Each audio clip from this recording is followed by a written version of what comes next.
Jangan lupa like, komen, dan subscribe channel YouTube TVRI Bengkulu dan nyalakan lonceng notifikasinya.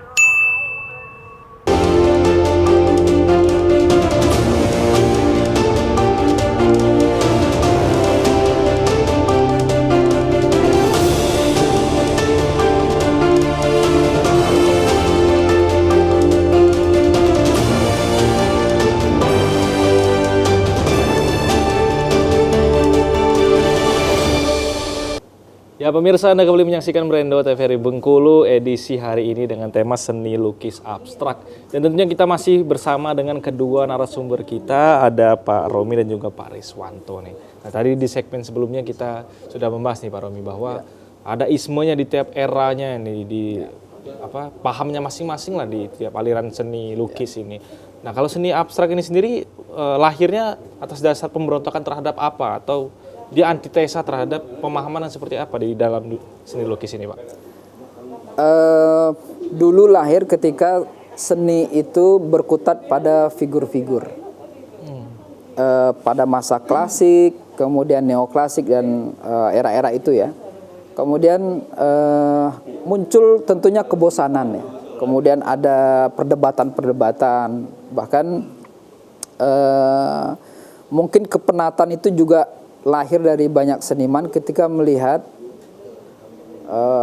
seni pada saat itu senimannya hanya berkutat kepada gaya-gaya yang mengeksplor para bangsawan saja, figur-figur bangsawan, raja-raja, ratu-ratu dulu ya Pak yang dilukisnya. Jadi seakan-akan seniman ini kok seperti kelas yang tunduk kepada ini penguasa pada, gitu. Penguasa gitu kan.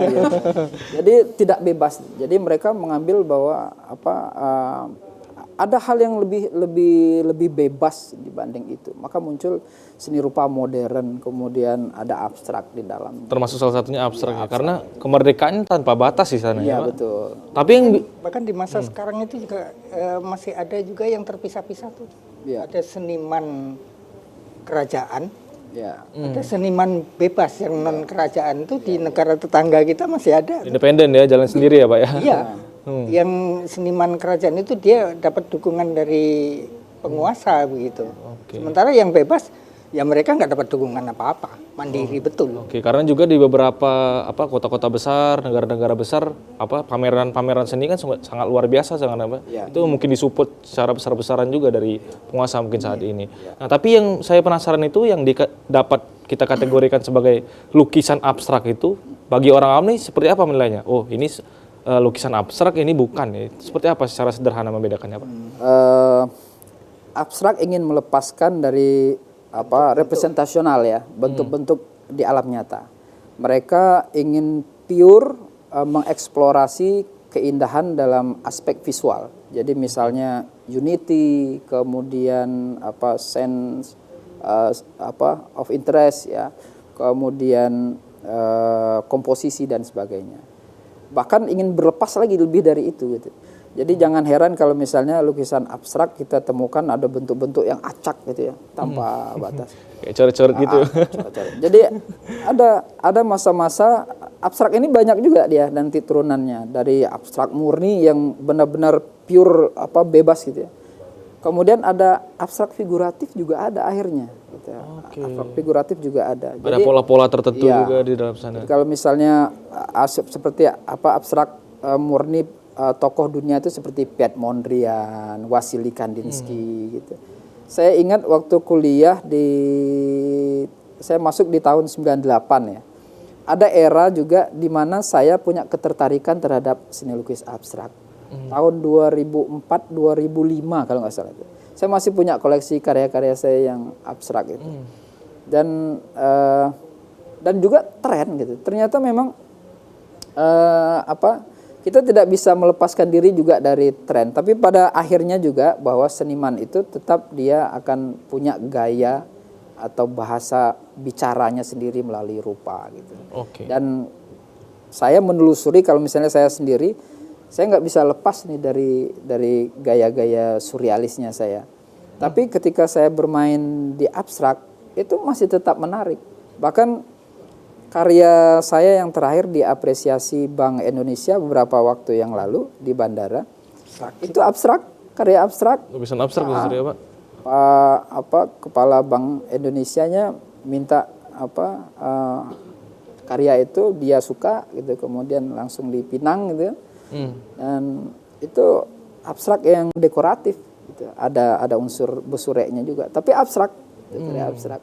Berarti satu karya seni lukis ini dapat dikategorikan abstrak ketika dia apa itu Pak? Berlepas diri dari bentuk-bentuk. Oke, ada kemerdekaan itu ya? Kemerdekaan Lepas itu. dari bentuk. Bentuk-bentuk. Mana Pak Risman? Ya, apa namanya, lukisan abstrak itu kan yang kata Pak Romi tadi, melepaskan diri dari bentuk, jadi nggak kaku, diharuskan begini gitu. Jadi dia betul-betul bebas, alurnya itu sesuai dengan perasaan atau keinginan rasa si pelukis sendiri gitu. berarti dia lepas dari segala pakem-pakem yang ada berarti sebenarnya abstrak ini Pak. Berarti bisa saya katakan sebagai awam ya Pak, semua orang bisa menciptakan karya seni lukis abstrak berarti?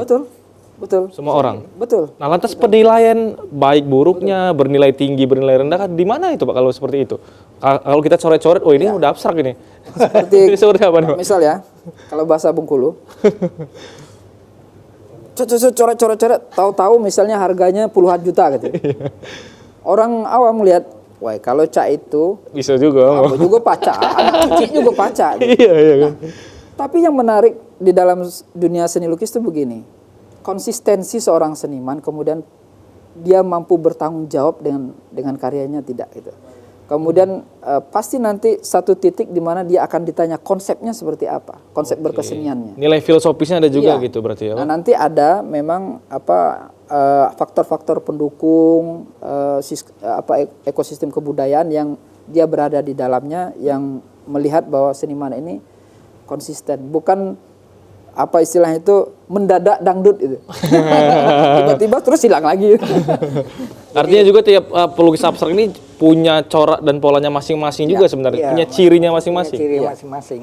Oke. Dan mereka menciptakan itu bukan hanya menumpahkan cat saja, tapi itu tadi menyampaikan secara psikologis, kemudian kesan-kesannya, dia juga punya pesan di dalam lukisan itu. Oke, ini yang Psikologisnya juga ada di situ.